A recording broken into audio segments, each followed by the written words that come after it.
Hello friends, movie explain करेंगे DJ Tillu. इस movie की IMDb रेटिंग है 7.6 आउट ऑफ 10 और इसे 95% गूगल यूजर ने पसंद किया है।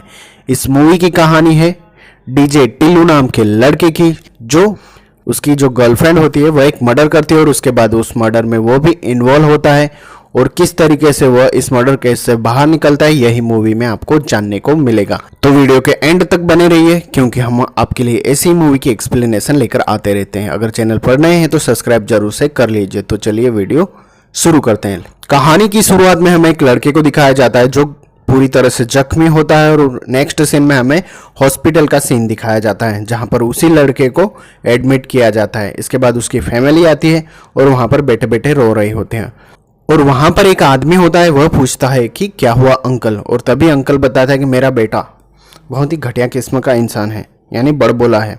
उसका नाम मैंने रखा बाल गंगाधर तिलक, लेकिन उसने बदलकर उसका नाम डीजे टिल्लू रख दिया। और गांव में यानी कहीं पर भी कुछ भी प्रोग्राम होता है यानी सोसाइटी में, तो उसका म्यूज़िक सुन के लोग हमेशा ही गालियां ही देते हैं। मैंने उसे हर बार समझाने की कोशिश की कि ये डीजे वीजे छोड़कर कोई अच्छा सा काम धंधो कर लो, लेकिन नहीं, मेरा बेटा खुद का नाम बदलकर डीजे टिल्लू रख लिया और कभी भी मेरी बात सुनता ही नहीं। और इसी के साथ में कहानी फ्लैशबैक में जाती है। उसके फादर की यानी डीजे टिल्लू की और उसके फादर की हमेशा बनती ही नहीं। ऊट पटांग कपड़े पहनकर वो डीजे की स्टाइल में घूमता रहता है। नेक्स्ट सीन में जब वो अपने बाल कटवाने पहुंचता है तो वह कहता है कि मुझे महेश बाबू की तरह बाल कटवाने हैं और बार बार कहता है कि सर आपके बाल तो पूरे टेढ़े मेढ़े हैं। और इसके साथ हमें दिखाया जाता है वह जितने भी बड़ी बड़ी ब्रांडेड कंपनी के पोस्टर स्टिकर होते हैं वह काट कर अपने कपड़ों पर लगा देता है ताकि वह दुनिया को एकदम ब्रांडेड आदमी दिखे। और हमेशा उसके फादर की और उसकी बनती नहीं होती है। तभी उसका फादर उस आदमी को बताता है कि वह हमेशा कोई न कोई प्रॉब्लम खड़ी करता ही रहता है। और तभी हमें राधिका नाम की एक लड़की को दिखाया जाता है जो बार में गाना गा रही होती है। डीजे टिल्लू वहीं पर होता है और वह उसके पास जाता है और उसके सिंगिंग की तारीफ करता है। इसके बाद इम्प्रेस हो जाती है और उससे बात करने में लग जाती है। दोनों एक दूसरे के साथ टाइम स्पेंड करते हैं और दोनों साथ में दारू यानी लिटिल शॉट मारते हैं। और तभी डीजे टिल्लू से बताता है कि वह प्रोफेशनल से यानी डीजे है, वो कहीं पर भी सोसाइटी में कुछ भी हो वही डीजे बजाता है। दूसरी तरफ दोनों एक एकांत जगह में पहुंचते हैं और गाड़ी में बैठकर एक दूसरे से प्यार भरी बातें करते हैं और एक दूसरे को किस करते हैं। और इसी के साथ में वहाँ पर पुलिस आ जाती है। उसके बाद में दोनों भागते हैं और डीजे टिल्लू राधिका को छोड़ने के लिए उसके घर जाता है। नेक्स्ट सीन में राधिका का बॉयफ्रेंड उसे रोहित कॉल करता है और वह नहीं आने के लिए कहता है। तभी राधिका टिल्लू के पास पहुंचती है और उसे किस करती है। इसके साथ हमें दोनों को दिखाया जाता है उनकी बॉन्डिंग अच्छी बन रही होती है और दोनों एक दूसरे को पसंद करने लग जाते हैं। हमेशा दोनों एक दूसरे के फ़ोन पर चिपके रहते हैं। इस तरीके से कहानी यानी कि दोनों की लव स्टोरी आगे बढ़ रही होती है। इसके बाद हमें नेक्स्ट सीन में दिखाया जाता है कि रोहित अपनी गर्लफ्रेंड राधिका से बात कर रहा होता है। राधिका उसे बताती कि वह अब तुमसे प्यार नहीं करती क्योंकि उसे नया बॉयफ्रेंड यानी डीजे टिल्लू मिल चुका है और वह उसी से शादी करेगी और वह उसके पास जा रही होती है। यह कहते हुए अंदर जाकर अपना बैग पैक करती है और तभी रोहित उसके पास पहुंचता है और उसका गला दबाकर उसे मारने की कोशिश करता है और वह कहता है कि मैं तुम्हें यहीं पर मार दूंगा। राधिका इस बात से गुस्सा हो जाती है और वह गुस्से में उसे जोर से धक्का मारती है जिसकी वजह से उसे पीछे सिर में चोट लग जाती है और उसकी डेथ वहीं पर हो जाती है। नेक्स्ट सीन में हमें डीजे का यानी टिल्लू का बर्थडे दिखाया जाता है और वह बर्थडे पार्टी के लिए राधिका को कॉल करता है और राधिका बताती है कि वह नहीं आएगी, लेकिन डीजे टिल्लू उसके रूम पर पहुंचता है यानी अपार्टमेंट पहुंचता है। जैसे ही वह कार से उतरता है तो वहाँ पर बहुत सारी लड़कियां होती है, उनके सामने वो डांस करता है और सिक्योरिटी में यानी रजिस्टर में एंट्री करता है और इसके बाद वह अंदर जाता है। अंदर जाता है वह राधिका को कहता है कि उसका बर्थडे है और तुम पार्टी में नहीं आ रही है। और इसी के बाद में वह अंदर जाता है यानी बाथरूम में पहुंचता है और जब वहाँ फोटो टंगी हुई रोहित की और राधिका को देखते हैं तो वह पूछता है ये कौन है, तो राधिका उसे बताती कि ये मेरा भाई है। और तभी नेक्स्ट सीन में हमें दिखाया जाता है कि रोहित की बॉडी वहीं पर पड़ी हुई होती है। यह देखते ही पूरी तरह से टिल्लू घबरा जाता है और वह कहता है कि मैं पुलिस को कॉल कर रहा हूँ और वह कॉल करने ही वाला होता है कि तभी राधिका उसे कहती है कि प्लीज़ तुम पुलिस को कॉल मत करो, हम कुछ भी सेटल कर लेंगे, यानी इस लाश को ठिकाने लगा देंगे और हम बच जाएंगे। और वह कहते हैं कि जिस तरीके से तुम अंदर आए तुम्हें बहुत सारे लोगों ने देखा और अब ये मर चुका है तो तुम भी इन्वॉल्व हो जाओगे। इसी के साथ में रोहित की लाश को वो सूटकेस में भरते और वहाँ से निकलते हैं। तभी सिक्योरिटी उन्हें देख लेता है और वह उन्हें रजिस्टर में एंट्री करने के लिए कहता है।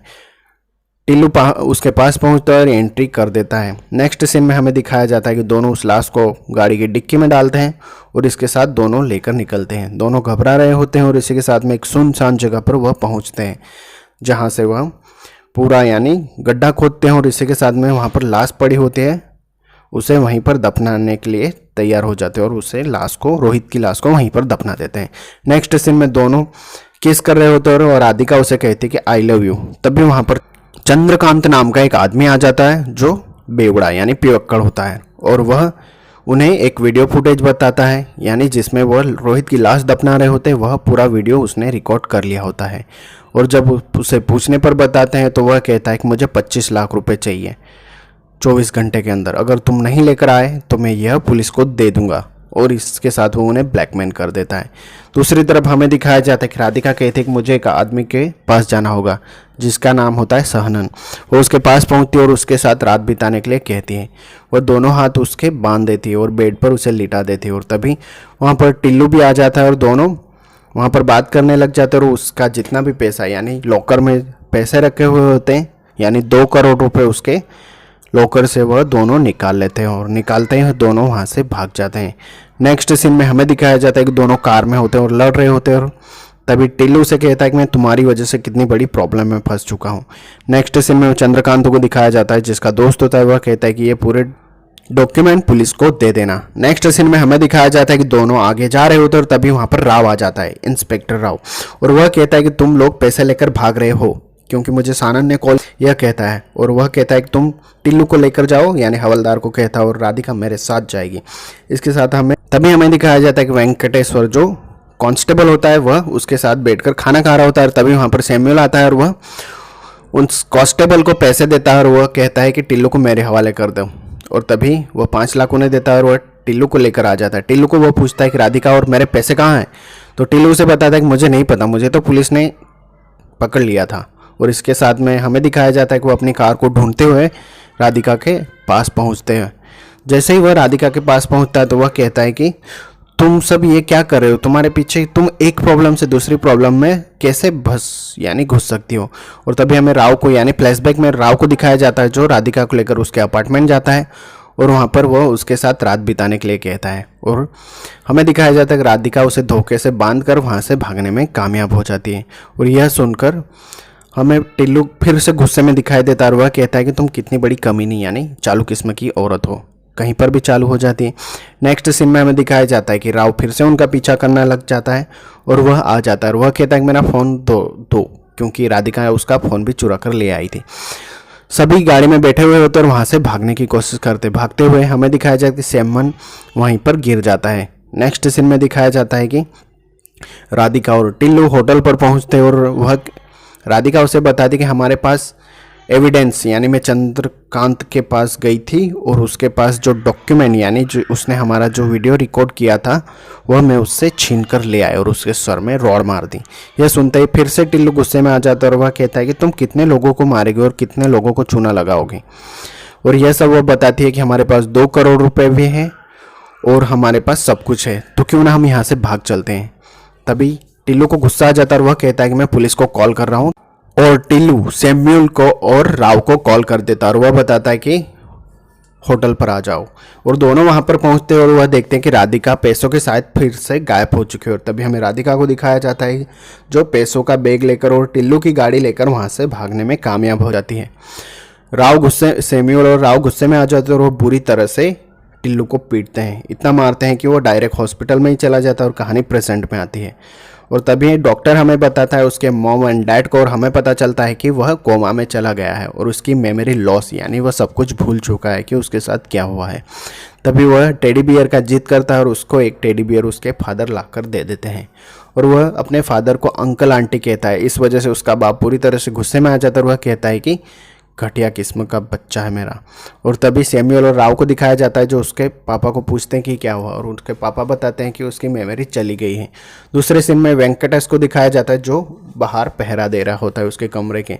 और तभी चंद्रकांत यानी उसके पास आता है टिल्लू के पास और वह बताता है कि तुम्हारी असली सच्चाई, और वो उसको फिर से वीडियो दिखाता है लेकिन उसे कुछ याद नहीं आता। तभी सैमुअल और राव पहुँचते और वह टिल्लू का किडनैप करके वो अपने अड्डे पर ले जाते हैं और उसके मॉम भी पीछा करते हुए वहाँ पर पहुँचते हैं। उसे ट्रुथ यानी सच बोलने का इंजेक्शन लगाते हैं और इसके बाद उसमें बदलाव आता है, यानी वो आयरन मैन बन जाता है। वो कहता है कि मैं आयरन मैन, सुपरमैन, स्पाइडरमैन सब हूँ, यानी वो पूरी तरह से कंफ्यूज, यानी बच्चे की जैसे हो जाते हैं, फुल ऑन कॉमेडी। इसके साथ हमें दिखाया जाता है कि उसका सैमुअल कहता है कि मेरा वीडियो कहाँ है, और इस बात से उसकी मॉम इरिटेट हो जाती है और सभी को पीटती है। राव जब क्लब में शराब पी रहा होता है और चंद्रकांत उसके पास आता है और वह कहता है कि मैं आपको एविडेंस दूंगा तो आप मुझे 5 लाख रुपए दोगे, यह कहता है और वह टिल्लू का और राधिका का वीडियो उसे दे देता है। नेक्स्ट सीन में राधिका को दिखाया जाता है जहां पर वह गोवा में होती है। वहां पर वह अपना प्लेबैक यानी सिंगिंग कर रही होती है और उसे पता चल जाता है। तभी वेंकटेश पर कॉल आता है और उन्हें पता चलता है कि राधिका गोवा में है और उसे पकड़ लिया जाता है। दूसरी तरफ हमें टिल्लू को दिखाया जाता है जिसे गवाही देने के लिए कोर्ट ले जाया जाता है और सभी कोर्ट पहुंचते हैं, यानी राव, टिल्लू और राधिका सभी कोर्ट पर पहुंचते हैं और वहां पर जज साहिबा भी आ जाते हैं, यानी आमने सामने, यानी केस स्टार्ट हो जाता है। तभी हमें दिखाया जाता है कि राधिका टिल्लू की तरफ देखती है और उसकी तो मेमोरी लॉस ही होती है। राव कहता है जज साहिबा को, मैडम इन दोनों ने मिलकर रोहित यानी इसके बॉयफ्रेंड का मर्डर किया है। और तभी हमें चंद्रकांत गवाही में दिखाया जाता है। चंद्रकांत कहता है कि नहीं मैडम, टिल्लू, राधिका और राव इन दोनों ने गौतम सर का मर्डर किया है। और यह हमें दिखाया जाता है, कहानी फ्लैशबैक में जाती है जहां पर टिल्लू 25 लाख रुपए चंद्रकांत को देता है और वह फंसाने के लिए कहता है राव को। दूसरी तरफ उसके कांस्टेबल को दिखाया जाता है जिसका नाम होता है वेंकटेश, उसे भी 25 लाख रुपए टिल्लू देता है और वह फेक एविडेंस यानी देने के लिए कहता है ताकि राव फंस जाए। और तभी हमें दिखाया जाता है कि जो एविडेंस दिया जाता है जहां पर पूरी तरह से वेंकटेश यानी राव, इंस्पेक्टर राव अय्यासी कर रहा होता है और ब्रेकिंग न्यूज़ के तरीके से उसकी न्यूज़ चल रही होती है। पूरी तरीके से इस केस में राधिका और इंस्पेक्टर राव दोनों फंस जाते हैं, यानी उन दोनों पर गौतम का मर्डर का चार्ज लग जाता है। इसी के साथ में हमें कोर्ट के बाहर दिखाया जाता है जहां पर राव को जेल में भेज दिया जाता है और वह कहता है कि मैं तुम्हें छोड़ूंगा नहीं, देख लेना। नेक्स्ट सीन में हमें एकदम मस्त चमचमाती कार से हमको उतरते हुए दिखाया जाता है टिल्लू को, बाल बाल कटवा के। जब वह राधिका से मिलने आता है और वह कहता है कि तुमने मेरा इस्तेमाल किया और तुमने मुझे मरने के लिए छोड़कर पैसे लेकर भाग गई, इसी वजह से मैंने जैसे ही होश में आता ही पहले तुम्हें ढूंढना स्टार्ट किया और मुझे पता चला कि तुम गोवा में हो और मैं सबको चकमा देकर पहुंचा गोवा और वहाँ पर आकर देखा तो तुम मदर टेरेसा यानी लोगों को दान कर रही हो। और इसके बाद मैंने तुम्हारे डायरेक्टर, म्यूज़िक डायरेक्टर के साथ मिलकर तुम्हें फंसाने का प्लान किया और तुम्हें किडनैप करवा कर तुम्हारा सारा पैसा मैंने चुरा लिया और इसी के साथ में मैंने सारे एविडेंस कलेक्ट किए और जिसकी वजह से तुम फंस गई। तुम्हारे घर से रुपए चोरी किए। इसके बाद वह चंद्रकांत को और वेंकटेश को और तुम्हारे डायरेक्टर को सभी को पैसे दिए ताकि तुम्हें फंसा सकूं और मैंने तुम्हारे से बदला ले लिया क्योंकि तुमने मुझे बीच राह में छोड़ दिया था। यह सुनते ही पूरी तरह से इमोशनल राधिका हो जाती है और वह उससे माफ़ी मांगती है, लेकिन वह कहता है कि नहीं, अब तुम्हारी ज़रूरत नहीं है क्योंकि मैंने एक स्पेनिश गर्लफ्रेंड पटा ली है। और तभी हमें उसकी गर्लफ्रेंड को दिखाया जाता है जो बहुत देर से उसका इंतजार कर रही होती है। उसके पास वह पहुंचता है और वह कहता है कि अब हम इडली डोसा खाने जाएंगे और वह कहते हैं कि मुझे नहीं पता कि ये कैसा होता है और वह कहता है कि लेट्स गो। इसी के साथ में हमें दिखाया जाता है कि वो स्पेन जाने वाला होता है और इसी के साथ में टू बी कंटिन्यू करके मूवी एंड होती। तो आई होप आपको एक्सप्लेनेशन पसंद आई हो।